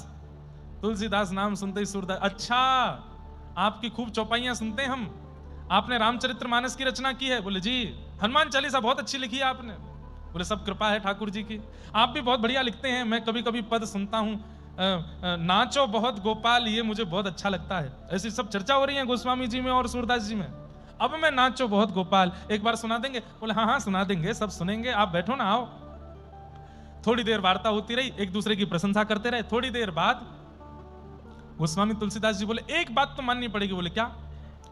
कितने भी कृष्ण की महिमा गा लीजिए, कितने भी कृष्ण के पद लिख दीजिए, पर हमारे राम जी का पारावार नहीं हो सकता। हमारी राम जी की बराबरी नहीं कर पाएंगे ठाकुर जी। सूरदास जी सीधे होकर बैठ गए। बोले देखो, तुम्हारे राम जी को बार बार प्रणाम है, राम जी को बार बार वंदन है, पर हमारे ठाकुर जी को कम मत समझो तुम। अरे नहीं, हम सब जानते हैं, सच्चाई तो हमको पता है। बोले देखो ऐसे मत करो, हम अपनी पे आ जाएंगे तो फिर हम ऐसी ऐसी बातें बता देंगे, फिर रोते डोलोगे। बोले देखो बातें तो मुझे भी बनानी आती है, मैं भी कवि हूं, आप भी कवि हो, दोनों एक दूसरे को हराते रहेंगे। आज एक काम करते हैं, बिना कविता के प्रतियोगिता करते हैं, देखते हैं कि तुम्हारे ठाकुर जी बलवान कि हमारे राम जी। सूरदास जी बोले क्या करोगे? बोले तराजू लटकाओ और एक पड़ले में आप बैठोगे अपने गोपाल जी के साथ, मैं बैठूंगा अपने सीताराम जी के साथ, जिसका पड़ला भारी वो विजय। सूरदास जी बोले हम तो पतले दुबले से हैं, तुलसीदास जी बगल में आके अपना हाथ स्पर्श कराए, बोले हमें छू के देखो, हम कौन से मोटे हैं, हम भी पतले हैं। सूरदास जी उनका हाथ पकड़े, फिर अपना पकड़े, बोले हाँ हो तो हमारे जैसे ही। तो बोले चलिए हो जाए प्रतियोगिता। तराजू में जैसे ही पहुंचे पहले सूरदास जी एक पडले में बैठे, जय हो मेरे गोपाल जी, और कह करके जैसे ही बैठे पडला नीचे हो गया। अब दूसरी तरफ सूरदास अभी बैठे नहीं तुलसीदास, तुलसीदास जी महाराज ने पडला नीचे किया और तुरंत बैठे, जय हो मेरे श्री सीताराम। और जैसे ही बैठे थोड़ी देर तो पडला ऊपर नीचे होता रहा, थोड़ी देर बाद सूरदास जी ऊपर चले गए, गोस्वामी जी का पडला नीचे आ गया। और जो लोग 4, 5, 10, 15 लोग दर्शक थे, उन सब ने जय जयकार करी, सियापति रामचंद्र की जय, गोस्वामी तुलसीदास जी महाराज की जय। सूरदास जी बोले क्या हुआ? नीचे से तुलसीदास बोले क्या हुआ? क्या जो होना था वही हुआ, जो वास्तविकता है वो हुआ, हम जीत गए। हमारे राम जी बलवान हैं, हमारे राम जी का प्रताप है, हम जीत गए। सूरदास जी भावुक हो गए, बोले नीचे उतारो मुझे। पडला नीचे किया, अपने गोपाल जी को हृदय से लगा के रोते रोते लाठी से चलते हुए पहुंच गए कुटिया में। और कुटिया में जाके इतना रोए, इतना रोए, इतना रोए, नेत्र नहीं दिए मुझे, लाठी से चलता हूं, अपने आप प्रसाद पाता हूं, अपने आप स्नान करता हूं, आज तक दुनिया का एक रंग नहीं देखा मैंने, कभी शिकायत नहीं की आपसे। आज तुलसीदास के सामने अगर मेरी इज्जत रखनी थी तो सब भूल गए आप। वहां वो तृणावर्त आया था आपको मारने के लिए वृंदावन में बवंडर के रूप में, तो इतने भारी हो गए कि आपको उठा ही नहीं पाया। पूतना के लिए आप 6 दिन में इतना बल आ गया कि उसके प्राण निकाल लिए। 6 वर्ष की आयु में कालिया नाग के ऊपर नृत्य कर लिया, 7 वर्ष की आयु में विशाल 22 किलोमीटर के पर्वत गिरिराज जी को उठा लिया। और आज यहां सूरदास की लाज बचानी थी, वहां पे हल्के हो गए आप। ठाकुर जी प्रकट हो गए, प्रकट होकर सूरदास जी की गोद में बैठ गए और थोड़ी पकड़ के बोले, बाबा मुंह पे गुस्सा काई को हैरो है, मेरी गलती थोड़ी है। बोले हाँ तुम्हारी गलती ना है, मेरी गलती है, मोए भी जन्मते सियाराम जी को ही गुणगानो चाहिए हो, तुम्हारी चक्कर में गलत पड़ गया हूं मैं। तुलसीदास के आगे मेरी नाक कटवाए दे। अरे बाबा ने एक मेरी बात तो सुन ले। बोले कहा? बोले 2 ज्यादा हूं मैं कि 3 ज्यादा हूं मैं, ये बताओ। सूरदास जी बोले मो गणित सिखा रहे हो, अब 80 वर्ष की उम्र में आके गणित सिखा रहे हो? बोले अरे बताओ ना, 2 ज्यादा हूं मैं कि 3? सूरदास जी बोले 3 ज्यादा हूं मैं। तो बोले आप जब पडले में बैठे तो क्या बोल के बैठे? जय हो मेरे गोपाल जी, एक आप और एक मैं। और तुलसीदास जी जब बैठे तब क्या बोले? जय हो मेरे श्री सीताराम। तो सिया जी भी, राम जी भी और ऊपर से तुलसीदास, तो 3 होंगे तो भारी पड़ी जाएंगे ना वो। तुम दोबारा तराजू लगवाओ और अब की बार चढ़ते हुए बोलना जय हो मेरे राधे श्याम। देखियो कमजोर कहीं नहीं पड़ोगे तुम, हम भारी आ जाएंगे दोनों, मैं और प्रिया जी दोनों तुम्हारी गोद में बैठ के इतना वजन कर लेंगे कि तुरंत नीचे आ जाएगा। सूरदास जी बोले ठीक है ठीक है। गोपाल जी को, मूर्तिमंत गोपाल जी हो गए, गोद में लेके फिर से छड़ी लेकर के गए। गोस्वामी जी कहाँ हैं? तुलसीदास जी कहाँ हैं? तुलसीदास जी कहीं राह पे थे। बोले रुको रुको रुको रुको रुको, अच्छा तो अयोध्या चलने के लिए आए हो हमारे साथ? ठाकुर जी को छोड़ करके अब सीताराम जी को भजोगे इसीलिए आए हो? बोले ऐसे कैसे छोड़ देंगे, क्यों आए हो? बोले हम इसलिए आए हैं, एक बार तराजू फिर से लगाओ, फिर से लगाओ तराजू, और आप बैठना और फिर से मैं बैठूं, अब की बार होगा निर्णय। गोस्वामी तुलसीदास जी बोले नहीं नहीं नहीं, एक ही बार होगा निर्णय, बार बार नहीं होगा। नहीं नहीं एक बार और लगा दो। नहीं नहीं अब नहीं होगा, एक बार लगा दो, मेरे कहे से लगा दो। गोस्वामी तुलसीदास जी ने सूरदास जी को हृदय से लगाया और खूब कस के हृदय से लगा करके बोले, जिसने आपको कुटिया में आके पढ़ाया है मैं भी उसको जानता हूं, मैं भी सब जानता हूं कौन आकर के सब सिखा के गया है। अरे दोनों एक ही हैं, काहे को इतनी चिंता कर रहे हो नाथ? आपके जो ठाकुर जी हैं वही हमारे राघव जी हैं, बस हमारे थोड़े से शांत हैं, आपके थोड़े से चपल हैं, कोई ऐसी हमारी प्रतिस्पर्धा वाली बात नहीं है। सूरदास जी भी भावुक हो गए, यहाँ तुलसीदास जी भी भावुक हो गए और दोनों भक्तों का प्रिय मिलन हुआ। इस प्रकार सूरदास जी ने अपने तुलसीदास जी से मिलन की कथा बताई। सुन करके बड़ा प्रसन्न हुआ अकबर। अकबर ने कहा कि मैं आपके समस्त पदों को देखना चाहता हूं, आप सारे पद भिजवा दो। जैसे ही पता चली कि अकबर ने पद मांगे हैं, कई लोग सूरदास जी की छाप लगा लगा करके पहुंच गए और उल्टे सीधे पद सब दे दिए। अब तो अकबर बड़ी चिंता में पड़ गया। सूरदास जी के कुल 1.25 लाख पद हैं, या तो 2.5 लाख से ज्यादा पद आ गए मेरे पास। तो पूछा क्या करें? तब किसी ब्रज के रसिक ने बताया, बोले कि सारे पदों को यमुना जी में बहा दो, जो ऊपर तैरने लग जाएं समझ जाओ सूरदास जी के हैं, और जो डूब जाएं समझ जाओ ये नकली हैं। जैसे ही बहाए तो 1.25 लाख पद जो थे वो तैरने लगे, बाकी के 1 लाख के करीब पद जो अनर्गल लोगों ने केवल ख्याति प्राप्त करने के लिए लिख दिए थे वो सब डूब गए। ऐसे सूरदास जी के पदों का संकलन हुआ। अब आती है और भी कथाएं हैं, बीच में बड़ी सुंदर सुंदर लीलाएं हैं, लेकिन सूरदास जी के भगवत धाम परायण का समय। बिहाग। सूरदास जी 100-105 वर्ष की अवस्था के लगभग हो गए। ध्यान से सुनिएगा। ठाकुर जी गए और सूरदास जी की कुटिया में प्रकट होकर के बोले, प्रत्यक्ष हाथ आगे करके, सूरदास अब तुम्हारा समय पूर्ण है, अब चलो निकुंज में मैं तुम्हारी प्रतीक्षा कर रहा हूं, चलो मेरे साथ। सूरदास जी बोले, जय जय, 1.25 लाख पद लिखने थे, अभी लाख हुए हैं, आप कृपा करके थोड़ा सा और समय दे दें, 25,000 पद रह गए, मैं लिख दूंगा। ठाकुर जी बोले, तू चिंता काहे को कर रहा है? बोले, क्यों? तैने लाख लिखे हैं, लेकिन तू सबन की गिनती करवा ले, 1.25 लाख ही निकलेंगे। बोले, 1.25 कब हो गए? बोले, तैने लाख लिखे, 25,000 मैंने लिख दिए तेरे बट के, अब मुंह पे सहन ना है, तू जल्दी निकुंज चल मेरे संग। और सूरदास जी ने गिनती करवाई तो उनके 1.25 लाख ही पद थे। और मैंने कल बताया कि जहां सूर है या सूरदास है वो सूरदास जी के हैं, और जहां सूर श्याम है वो ठाकुर जी के द्वारा लिखे हुए पद हैं। जय जय, बस अब आज्ञा दो, मैं जल्दी आऊं। ठाकुर जी बोले, बस अब जो जो तुम्हारे गुरुदेव के प्रणाम, रज को प्रणाम, वृंदावन को प्रणाम करने की जो स्थिति है वो करो, चलो। यहां नित्य मंगला दर्शन करने के लिए श्रीनाथ जी जाते थे गोवर्धन में, लेकिन आज गोसाई जी ने कहा, भाई आज सूरदास नहीं आए। तब सबने कहा, आज स्वास्थ्य ठीक नहीं है सूरदास जी का, और सूरदास जी अपने लगभग अब अंतिम श्वास ले रहे हैं। तो गोसाई श्री विठलनाथ जी ने पूरे गोवर्धन में हल्ला करवाया। बोले, क्या? बोले, पुष्टि मार्ग का, भक्ति मार्ग का, भक्ति पथ का जहाज अब प्रस्थान कर रहा है। जिसको जाके मिलना हो, जिसको जाके देखना हो, जिसको जाके प्रणाम करना हो, सब कर लो। जहाज हैं, इनको पुष्टि मार्ग का जहाज कहा गया, भक्ति का जहाज। जो बैठ गया सूरदास जी के पदों में, सूरदास जी के पद का जिसने आश्रय ले लिया, ये जहाज ठाकुर जी के चरणों तक पहुंचा के ही छोड़ेगा। ऐसा सूरदास जी के पदों की रचना है। हम तो प्रार्थना करते हैं, मीराबाई, गोस्वामी तुलसीदास, सूरदास, इनके नित्य एक पद। कभी विनय पत्रिका उठाया कीजिए गोस्वामी तुलसीदास जी की, उसको गाया कीजिए। सूरदास जी का सूर सागर मंगा लीजिए, रोज एक पद गाओ। मीराबाई के रोज एक पद गाओ। आप अनुभव करेंगे जीवन की गति इनकी कृपा से ही सुसज्जित हो जाएगी ठाकुर जी के चरणों के लिए। गोसाई जी ने हल्ला कर दिया पूरे गोवर्धन में कि भैया भक्ति का जहाज अब प्रस्थान कर रहा है, जिसको बैठना हो बैठ जाओ। सब लोग इकट्ठे हो गए। सूरदास जी महाराज कैसे लेटे थे? दंडवत जैसे करते हैं ना, सीधे पट्टे लेट करके ऐसी स्थिति में लेटे थे।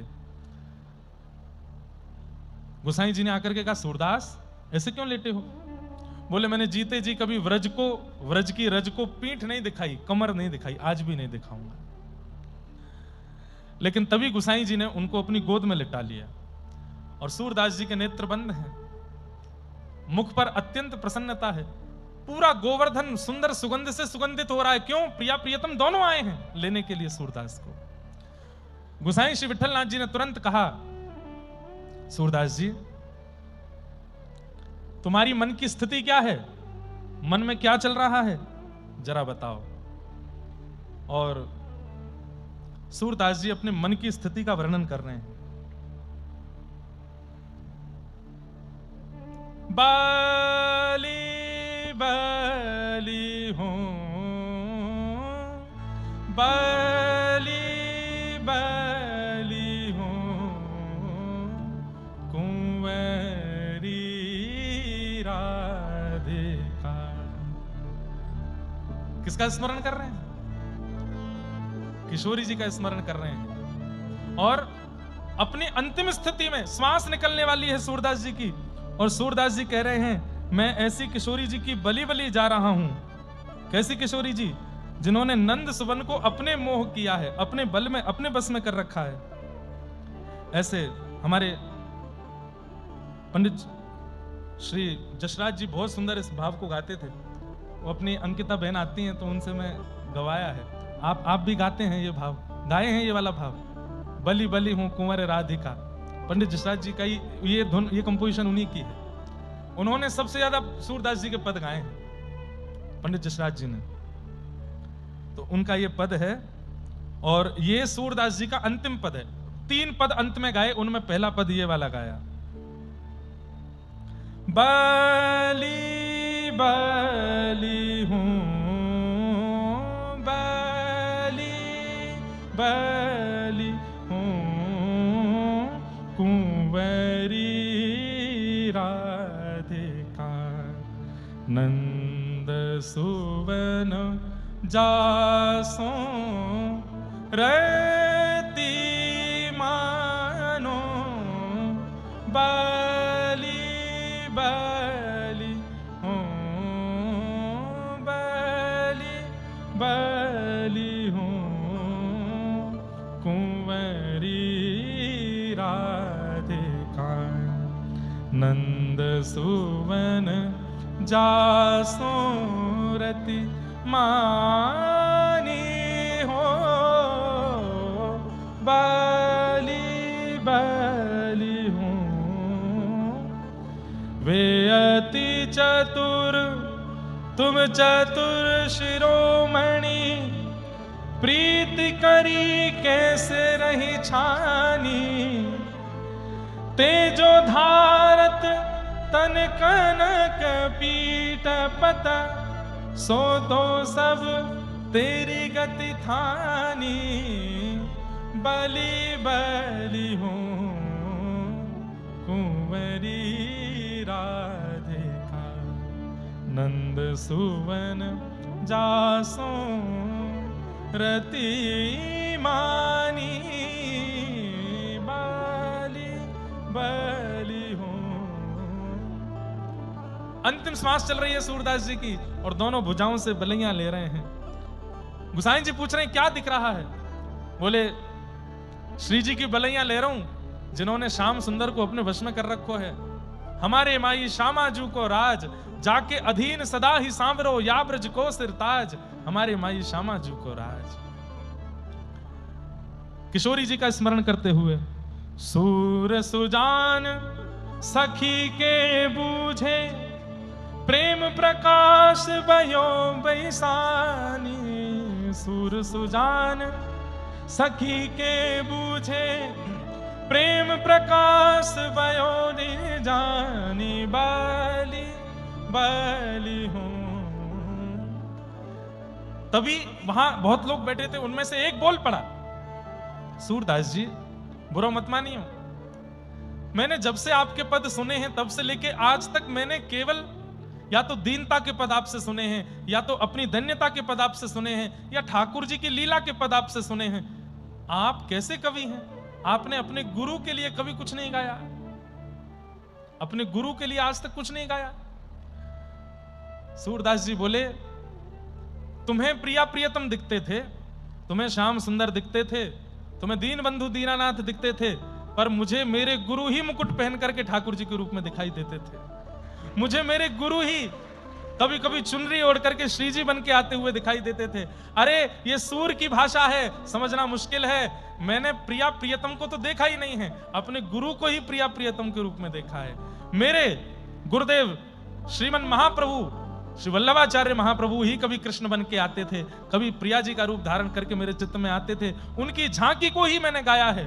अंत में जाते जाते भेद खोल दिया सूरदास जी ने, जीवन भर नहीं बताया ये बात, अंत में बता दिया कि मैंने तो अपने गुरु को ही देख करके गाया है। मैं तो गुरु स्तुति ही गा रहा हूं, पर गुरु ही वंशी बजा रहा है, तो मैं क्या करूं? मैं तो गुरु स्तुति ही गा रहा हूं, पर गुरु ही रास रचा रहे हैं, तो मैं क्या करूं? मैं तो गुरु स्तुति ही गा रहा हूं, पर मेरे गुरु ही सुंदर चुनरी पहन करके और श्री प्रिया जी की तरह मान ठान रहे हैं, तो मैं क्या करूं? और सूरदास जी ने फिर अंतिम पद गाया अपने जीवन का। सब लोग मेरे पीछे दोहराइएगा, आश्रय का पद। दृढ़ इन चरणन केरो भरोसा, दृढ़ इन चरणन केरो दृढ़ चरणन केरो भरोसो दृढ़ चरणन केरो। श्री वल्लभ नख चंद्र छटा बिन, श्री वल्लभ नख चंद्र छटा बिन, सब जग माही अंधेरो भरोसो दृढ़ चरणन केरो। दृढ़ चरणन केरो भरोसो दृढ़ चरणन केरो।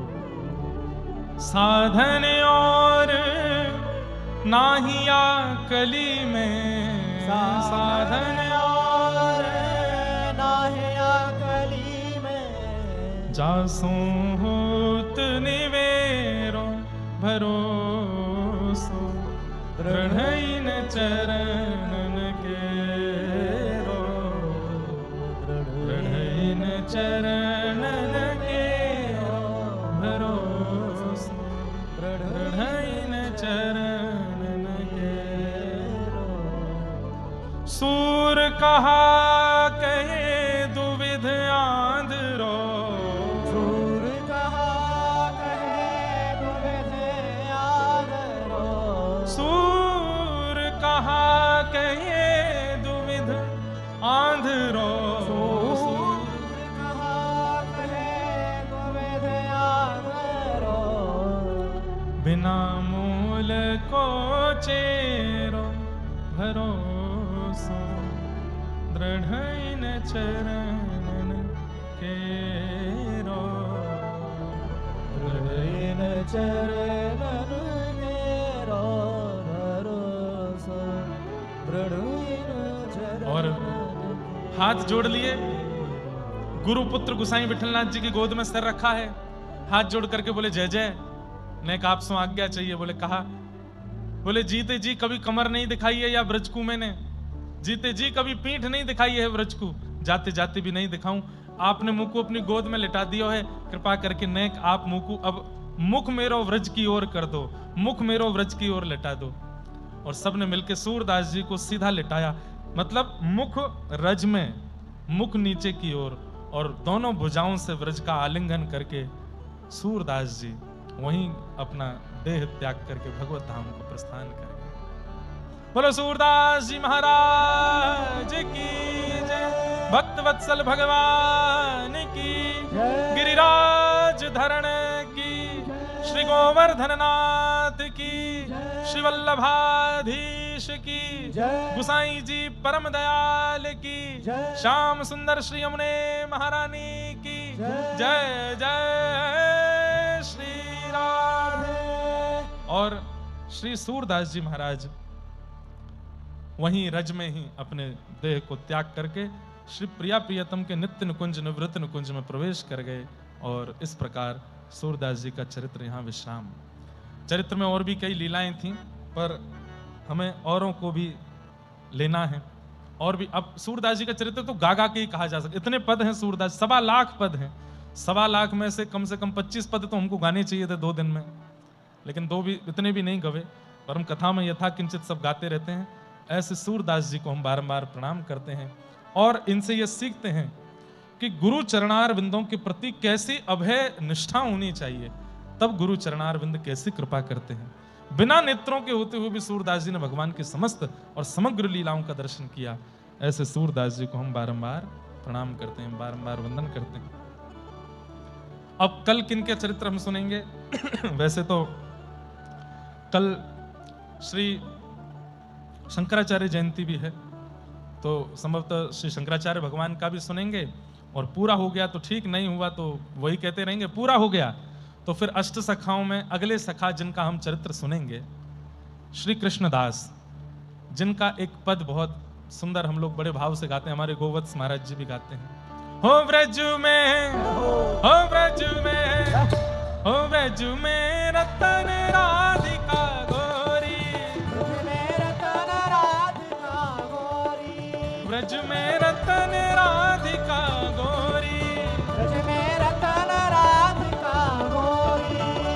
राधिका गोरी राधिका भोरी राधिका गोरी राधिका भोरी राधिका गोरी राधिका भोरी राधिका गोरी राधिका भोरी ओ ब्रज